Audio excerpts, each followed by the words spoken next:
నమస్తే, this is Shaurya. Welcome to our channel. RTC buses. So ప్రతి మనిషి కూడా వారి దైనందిన జీవితంలోనే ఎక్కడికైనా వెళ్ళాలన్నా ఒక స్త్రీలు ఇప్పుడు ఎక్కువగా మహిళలు కూడా చాలా మంది ప్రతి ఒక్కరు కూడా ఎంప్లాయ్మెంట్లో ఉన్నారు, ఉద్యోగాలు చేస్తూ ఉన్నారు. సో వాళ్ళకి ప్రభుత్వం గుర్తించి వాళ్ళ శ్రమని గుర్తించి ఒక ఉచిత బస్ అనేది ఇస్తే బాగుంటుంది, టైంకి వెళ్ళి టైంకి సేఫ్గా వస్తారు, అలాగే ₹1 వెనకేసుకోవడానికి కూడా వాళ్ళకి స్కోప్ ఉంటుంది అనే ఒక మంచి ఆలోచనతోనైతే ఉచితాలను ప్రకటించారు. ఆర్టీసీ బస్సెస్లో ఫ్రీ బస్ అనేది మహాలక్ష్మి ఇట్లా కొన్ని స్కీమ్స్తోన వాళ్ళకి ఫ్రీ బస్సెస్ అనేది అరేంజ్ చేశారు. సో ఇది ఎలా ఉంటుంది అంటే మహిళలకి ఫ్రీ ఇచ్చారు అన్న దానికన్నా ప్రెజెంట్ ఇప్పుడు సిచ్యువేషన్ ఎలా ఉంది అని అంటే జెంట్స్కి టికెట్ తీసుకుంటారు, అలాగే టికెట్ రేటు పెరిగింది. ఆధార్ కార్డు ఉంటేనే ఫ్రీ ఉంటుంది, ఆధార్ కార్డు లేకపోతే టికెట్ భారం మోయాల్సిందే ఆడవారైనా కూడాను. సో ఈ భారము చాలా ఎక్కువైపోయింది, ఇప్పుడు రీసెంట్గా పెంచారు అనే దాని గురించి చర్చ నడుస్తుంది. ఏదైతే పార్టీ ఉందో, రేవంత్ రెడ్డి గారి ప్రభుత్వం ఏదైతే ఉందో దీని మీద కొంత వ్యతిరేకత వస్తూ ఉంది ప్రజల్లోని. సో ప్రజలు ఎలా రియాక్ట్ అవుతున్నారు, ఎంత రేట్లు పెంచారు, ఏ బస్సెస్కి పెంచారు అంటే ఆర్డినరీస్ ఉంటాయి, ఎక్స్ప్రెసెస్ ఉంటాయి, సో ఇలాగా ఏ స్టాప్కి ఎంత పెంచారు అనే క్యాలిక్యులేషన్స్ కొన్ని ఉన్నాయి. సో దీనికి సంబంధించి ప్రజలపైన ఎంత భారం పడుతుంది, ఈ వివరాలన్నీ చెప్పడానికి మనతో పాటు ప్రముఖ సీనియర్ అనలిస్టు వేల్పూరి శ్రీనివాస్ గారు ఉన్నారు. వారితో మాట్లాడి మరిన్ని వివరాలు తెలుసుకుందాం. నమస్తే సార్. నమస్కారం అండి. ప్రజలు ఉచితాల గురించే ప్రజలు చాలా అంటే రాజకీయ నాయకులు అట్రాక్ట్ చేయాలి అని అంటే ఫస్ట్ ఉచితాలనే ప్రకటిస్తారు ప్రజల కోసం. సో ఈ ఉచితాలు ఇచ్చేటప్పుడు ప్రజలు వాళ్ళకి ఎంతవరకు ఉపయోగపడుతుంది, ఓకే అనుకుని వాళ్ళు చాలా సాటిస్ఫై అయిపోతారు. ఓకే ఫ్రీ బస్సు లేకపోతే లైక్ ఏదో ఒకటి. సో ఇప్పుడు చూసుకుంటూ ఉంటే మనం ఆల్మోస్ట్ చూస్తూ ఉన్నాం, బస్సెస్లోన లేడీసే కొట్టుకుంటా ఉన్నారు, ఫ్రీ బస్ వల్ల సీట్స్ దొరకవు. సో ఈ సిచ్యువేషన్స్ అన్నీ చూస్తున్నాం. సో ఆధార్ కార్డు ఉంటేనే వాళ్ళకి బస్సు ఉచితం అలౌడ్, జెంట్స్కి నాట్ అలౌడ్, వాళ్ళు టికెట్ తీసుకోవాల్సిందే. సో ఇప్పటికే మాకు ఫ్రీ బస్ లేదు, ఫ్రీ ఆప్షన్ లేదు, టికెట్ డబ్బులు పెట్టి కొనుక్కుంటున్నామని ఆల్మోస్ట్ హట్ అవుతూ ఉన్నారు. సో ఇలాంటి సిచ్యువేషన్లో రేట్స్ పెంచడం అనేది ఎంతవరకు సబబు అంటారు? అలాగే ఫ్రీ ఇచ్చినట్టు ఇచ్చి ఆధార్ కార్డు లేని వాళ్ళకి కంపల్సరీగా మహిళలైనా కూడా టికెట్ తీసుకోవాల్సిందే, వాళ్ళకి ఇక్కడ సభ్యత్వం లేకపోతే. సో అది ఎంతవరకు కరెక్ట్ అంటారు? అసలు గవర్నమెంట్ ప్లానింగ్ ఎట్లా ఉంది, మీరేం చెప్తారు, మీ అనాలిసిస్? గ్రేటర్ హైదరాబాద్లో పెంచారు, రేపు సోమవారం నుంచి అమల్లోకి వస్తాయని చెప్పారు. అంటే ఒక పక్కనేమో అవసరం లేని వాళ్ళకు కూడా ఫ్రీ ఇస్తున్నారు.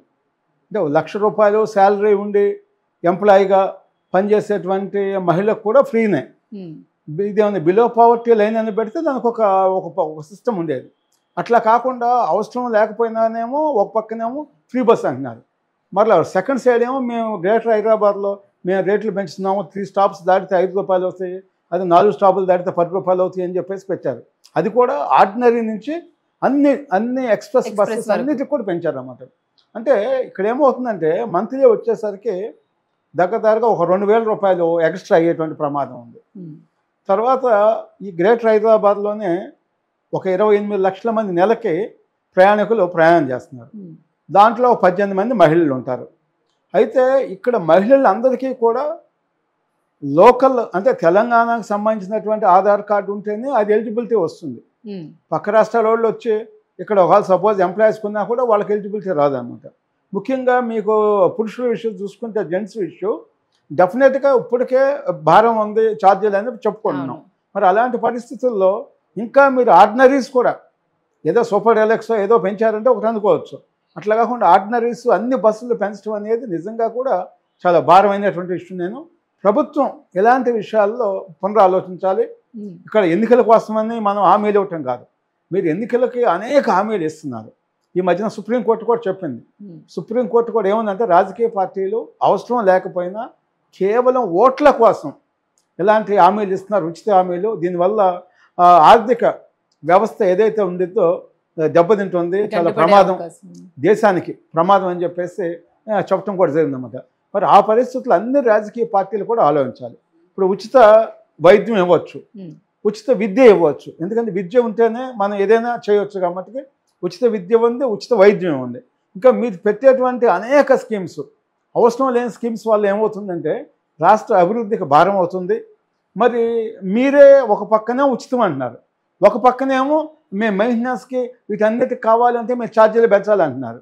మరి ఇంత ఆర్థిక భారం ఉన్నప్పుడు ఎన్నికల్లో మీకు తెలుసు రాష్ట్రం యొక్క బడ్జెట్ ఎంత ఉంది, ఎంత ఖర్చు చేయాలి, ఎంత రాబడి వస్తుందని తెలుసు. మరి ఇవన్నీ క్యాలిక్యులేషన్ మనకు ఐడియా ఉన్నప్పుడు కేవలం మన గెలిపే ముఖ్యంగా పెట్టుకుని మరి ఓట్ల కోసమే ఈ విధమైనటువంటి ఉచిత స్కీమ్స్ అనేది పెడతాం అనేది కరెక్ట్ కాదు. ఎందుకంటే మొదటి నుంచి కూడా మనకి అనేక మంది నాయకులు కూడా పెద్ద పెద్ద రాజకీయ నాయకులు కూడా ఏం చెప్పారంటే, మీరు నిజంగా అవసరమైనటువంటి విద్య వైద్యం ఇవ్వండి, ఇతర స్కీమ్స్ అన్నీ కూడా వ్యక్తిగత లాభాల కోసం మీరు ఇవన్నీ కూడా చేయొద్దని చెప్పేసి అనేక ప్రముఖమైనటువంటి మరి విశ్లేషకులు చెప్పని లేదా మేధావులు చెప్పని చెప్పారు. ప్రభుత్వం ఈ పరంగా రాజకీయ పార్టీలు అన్నీ కూడా ఎన్నికల కమిషన్ కూడా వీటి మీద ఒక నియంత్రణ ఒకటి పెట్టాలి. పెట్టినప్పుడు మా రాష్ట్ర ఆర్థిక వ్యవస్థ దెబ్బతిందు. లేకపోతే ఆర్థిక వ్యవస్థ కానీ దెబ్బతింటే మన రాష్ట్రంలో అభివృద్ధి కుంటుపడుద్ది, రోడ్లు ఉండవు, లేదా ఇన్ఫ్రాస్ట్రక్చర్ ఉండదు.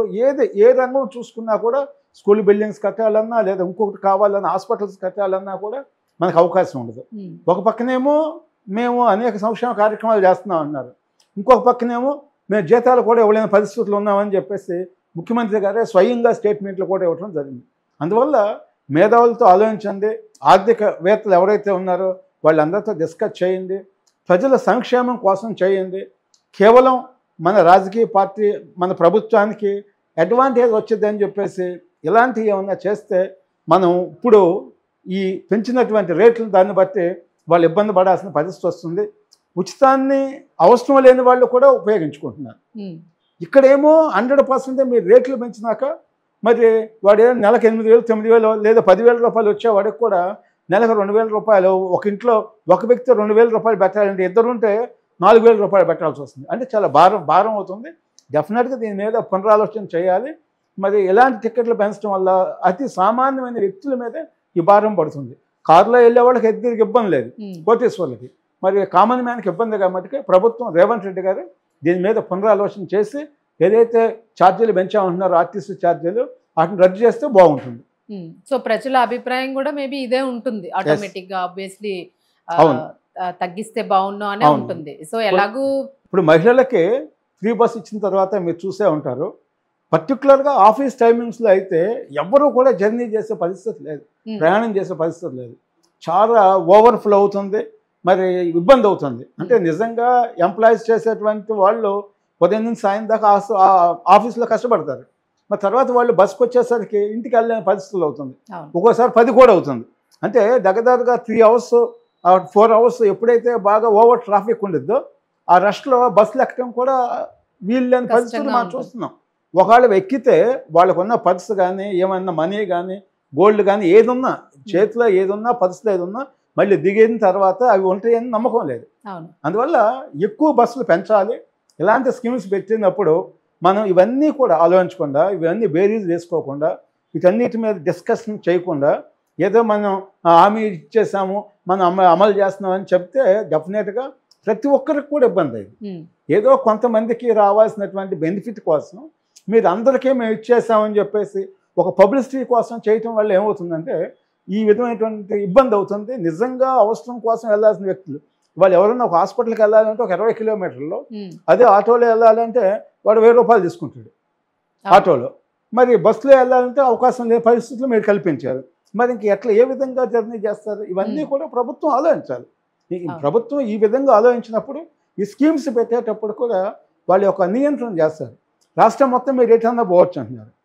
మరీ ముఖ్యమైన అవసరం అంటే ఒక జిల్లా పరిధి ఎక్కువ, అట్లా కాకుండా స్టేట్ మొత్తం మీద మీరు ఎటన్నా వెళ్ళిపోండి, ఎటన్నా మీకు ఫ్రీ అనేది. దానివల్ల ఏమవుతుందంటే అనవసరమైనటువంటి ప్రయాణాలు, అవసరం లేకపోయినా కూడా ప్రయాణాలు చేయటం, దీనికి రాష్ట్ర ప్రభుత్వానికి నష్టమని కాదు, ముఖ్యంగా ఏదైతే ఆర్టీసీ ఉందో ఆర్టీసీ కూడా కోలుకోలేని దెబ్బ అయితే తగిలే అవకాశం ఉంది.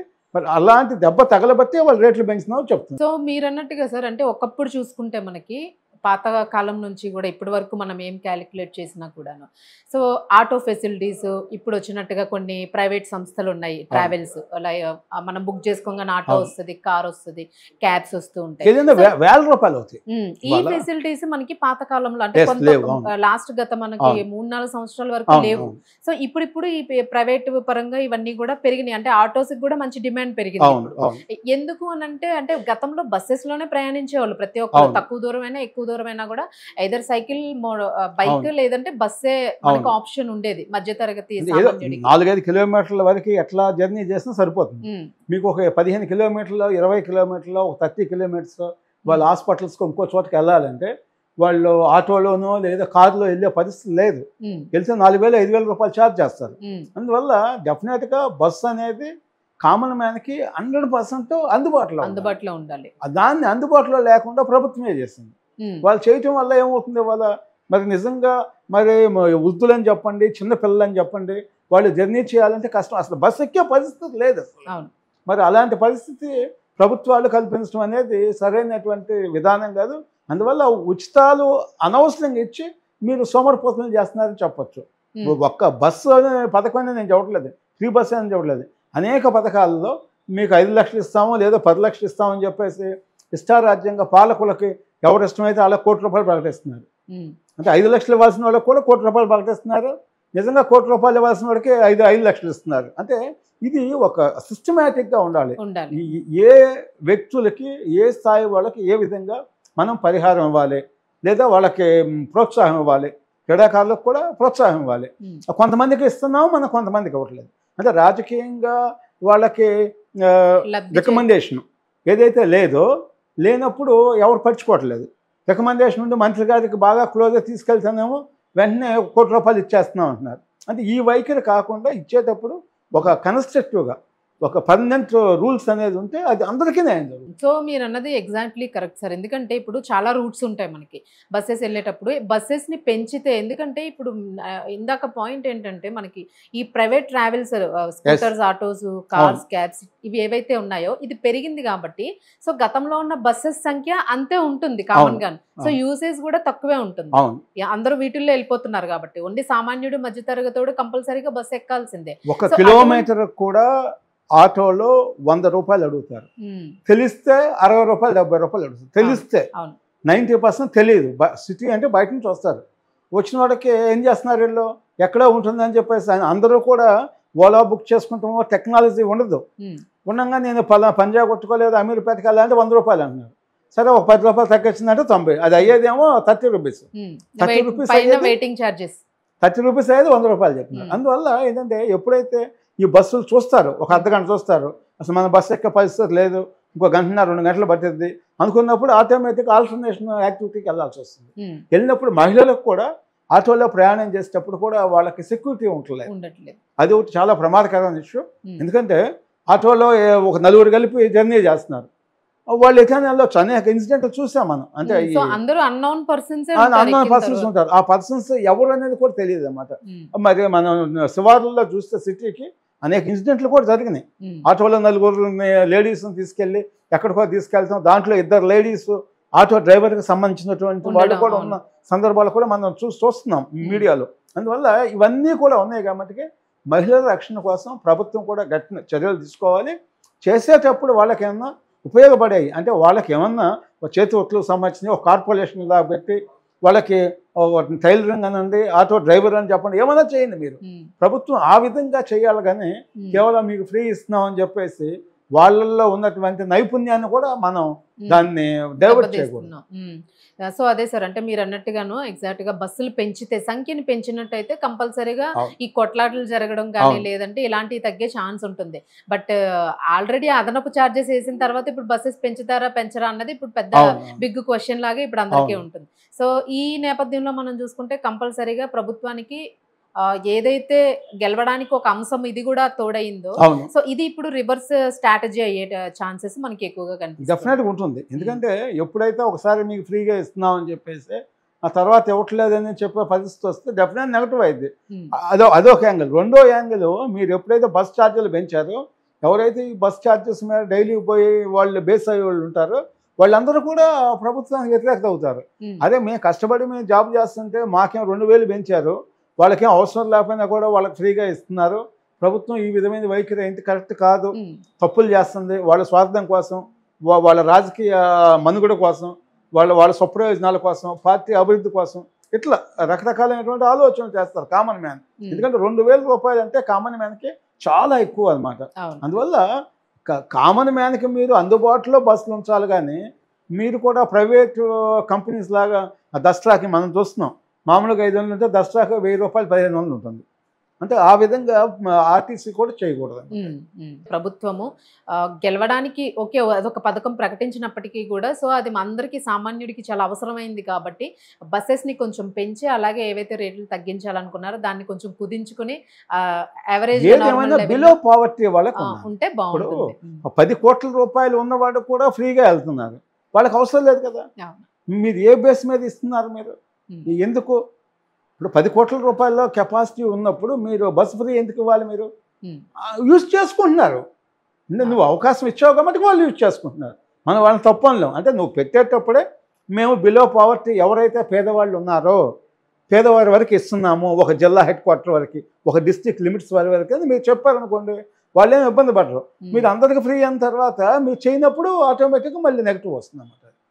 అందువల్ల ప్రభుత్వం ప్రజల సంక్షేమం కోసం పెట్టాలి తప్పితే రాజకీయ పార్టీలు వ్యక్తుల యొక్క అవసరాల కోసమో వాళ్ళ ఓట్ల కోసం స్కీమ్స్ పెట్టకూడదు.